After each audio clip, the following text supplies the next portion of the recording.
The 2023 Reimagined Air Jordan 3 White Cement. Did I secure a pair? Yes. Do they have imperfections? Yes.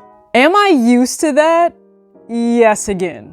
Not because it's a Jordan 3, as many have alluded to, it's the fact that it's a grade school sizing pair, and it's always hit or miss if that pair will be executed well. How long have people waited for this one? Well, it's finally here, the Air Jordan 3 White Cement Reimagined 2023, and here we have it in a GS 6.5, which is also equal to a women's 8.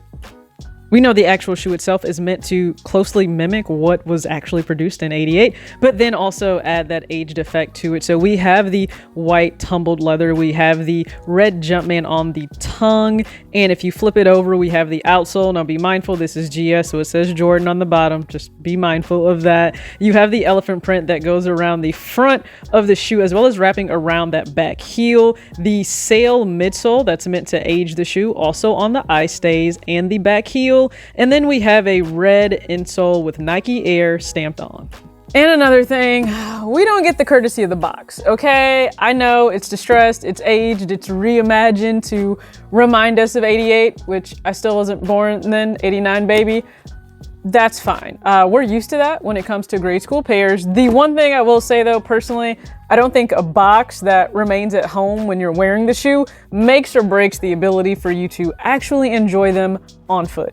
All right, so let's take a look at the 2011 box. It's the black and silver box that grade school pairs are all too used to. It actually had more detailing back then, I will say that. So we have the glossier finish, Jordan, Air Jordan 3. That pair is also a 6.5.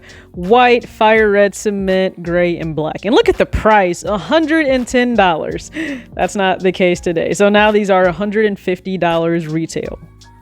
We now have a matte finish on the box itself, black top, cement bottom, Jumpman on the top, and if you flip it around, we'll actually see the red Jumpman with Air right underneath, and the actual colorway, Summit White, Fire Red, and Black, still a 6.5. It is my personal preference to go up a half size from my true size in Jordan 3s.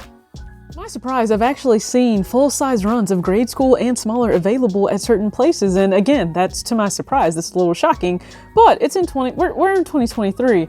There are a number of reasons people may choose to pass on a shoe. I speak on that all the time on this channel. I personally don't feel any one sneaker is a must-have for every individual interested in sneakers. I never have and I never will. I just can't subscribe to that thought. I just can't.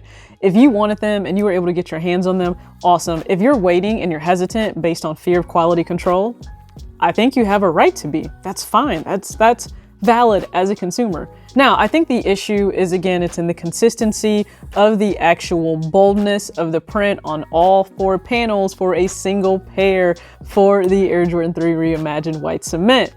Would it be easier if Jordan Brand just came out and clearly communicated their intention with the print on the 3? Did they intend to give us a lighter print to take us back to '88? That would have been great to know. They went through extensive detailing on the Air Jordan 1 Lost and Found and the aged aspects of that. Why they didn't do that here, I don't know. Because by not doing that, they're really leaving the door open for speculation, and there's a lot of it out there. Some people have speculated, was this intentional? Did every pair, should it have looked different? And I think what people are misinterpreting when people say there are inconsistencies, it's not the fact you expect the actual elephant print itself to line up exactly like pattern for pattern in terms of all of the designs itself on the quarter panels, no, or on the panels themselves. That's not what it is. If you have one where it's faint, you would want it faint all around the sneaker itself. You simply don't want it bold here, faint there, or even when it comes to the leather in the toe box area, you want it consistent there too. Now, the only thing I can speak on in hand, it's a grade school pair. That's what I wear. That's what I was able to get my hands on. Shout out to friends who are able to secure my sizes locally, because goodness knows that was a failure for me. However, in being able to do that, I have a pair that I wanted. I stated last year it was certainly a pair on the horizon I would be excited to have, and I have that. So I want to go ahead and compare the brand new 2023 pair to the 2011 pair I secured on eBay a few years back, and then also the 2018 pair, black cement, that I picked up for retail when it dropped. Really quick, here's the 2018 Air Jordan 3 black cement pair, also in a GS 6.5.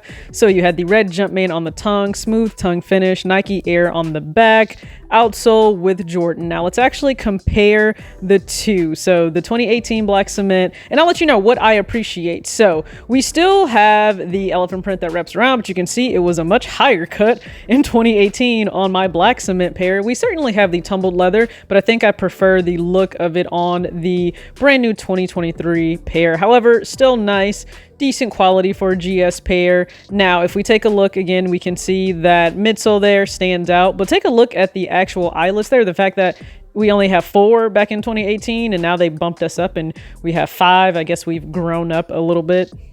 All right, even Ray Charles could see the difference in the elephant print from 2023 and 2018.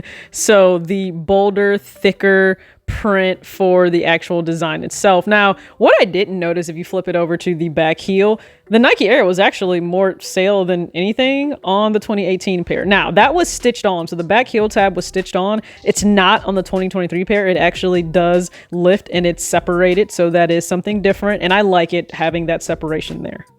The 2023 pair has a flatter tongue. It's still the smooth finish on the front leather, but it's certainly thicker on the black cement pair. And you can see on the front here, they use the smooth finish, which I actually prefer not having the smooth finish on there. So let's take a look at 2011 versus 2023. Leather was certainly tumbled, but I actually still prefer, I would think, the tumbling maybe just a tad bit more on the 2011 pair, but these are also very broken in. Now take a look at the tongue there. Again, more tumbled. It's actually tumbled on the 2011 pair versus the smoother 2023 pair. We can see the difference in 4 holes there for 2011 versus having 5. So moving it more towards a men's pair.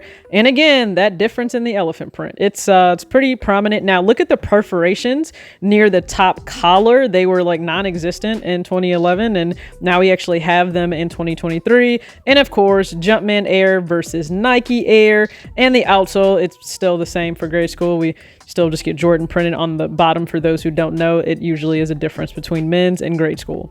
Yeah. All right, let's take a look at the 2023 pair, my full pair, because no, they are not identical in print. So you see the left there, it actually matches the print on the back right shoe, and then vice versa. And yes, I relaced mine. I like the loop knot that I do on almost every single pair. So you can see here the prints are different. So again, one is lighter on the front and the back, and they're literally like mismatched on the shoes themselves, but that part somewhat looks intentional, which I think is why we're all so confused of like, what was the intention behind the print? I'm not sure, you're not sure. Final conclusion, it feels like a luck of the pair, what print you may have. While many are thrilled to simply have the shoe, some objectively criticizing the QC and others disappointed. I don't think anyone is wrong. Whatever standard of expectations you have when spending your money, that greatly influences your experience. If it's so egregious you can't bear to own them, then return them. If you choose to hunt down a pair better suited for your preferences, I wish you all the best. We understand the magnitude of the Jordan 3. Not only did it solidify MJ being with Nike long term, but it was also the pair in which he dunked so miraculously during the All-Star game of '88. That's why this stands out to us, but also it elevated the game in so many ways. As you can tell, the video itself, this only focuses on the grade school pairs that I own. This isn't in relation to on foot and styling or how I just personally choose to style it. You wear the shoe however you would like to wear the shoe. I'll have that video up momentarily this weekend, but I really appreciate you tuning in. Be sure to comment your thoughts below. As always, act your age, not your shoe size. Peace.